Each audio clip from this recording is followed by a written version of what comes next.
قنبر پلو شیرازی از اون پلو مخلوط‌های خوشمزه است که مخصوص شهر قشنگمون شیرازه. درود به همراهان عزیز، امیدوارم حالتون خوب باشه. عزیزان، مواد لازم رو داخل کپشن نوشتم، لطفاً مطالعه بفرمایید.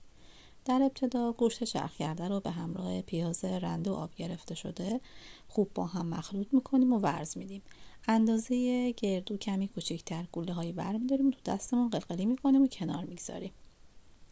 1 عدد پیاز درشت رو پوست میگیریم و خلالی خرد میکنیم و کنار میگذاریم. در تابه روغن میریزیم و گوشت هایی رو که قلقلی کرده بودیم و توی تابه میریزیم و یه تفت میدیم تا رنگشون عوض شه. بعد از روغن جدا میکنیم. توی همون روغن پیازی رو که خلالی خرد کرده بودیم اضافه میکنیم و تفت میدیم. وقتی به رنگ طلایی در اومد ادویه های لازم رو میزنیم و ما بینش گردو رو خرد میکنیم و کنار میگذاریم.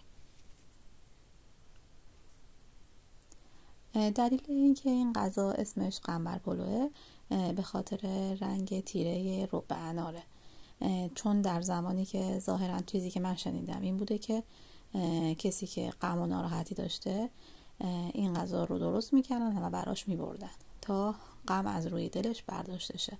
یک عبارت دیگه هم که شنیدم این بود که قنبر غلامی بوده سیاه، برای همین خدمت میکرده به خانواده ها.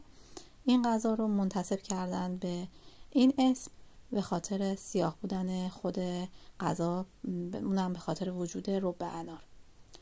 بعد از اینکه پیازمون رنگ کاراملی گرفت، گردوهایی که خرد کردیم رو اضافه میکنیم به همراه گوش قلقلیا و بعد در آخر زعفرون رو اضافه میکنیم.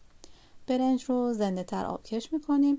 من برای تعدیگش کمی کنجد پاشیدم ته ظرف، به علاوه روغن و سیب زمینی ها رو قالب زدم و انتهای قابلمه چیندم و بعد 1 لایه از برنج آبکش شده ریختم و 1 لایه از مایه گوشتیمون و لابلا تا آخر همین کار رو ادامه دادم. بعد از اینکه برنج تمام شد در آخر آب و روغن میدیم به اضافه زعفران دم شده و میذاریم روی حرارت متوسط تا دم بکشه. و بعد از اینکه کامل برنج پخت و دم کشید غذای ما حاضره و میتونیم سرو کنیم. امیدوارم از آموزش امروز لذت برده باشید، درست کنید و در کنار عزیزانتون لذت ببرید.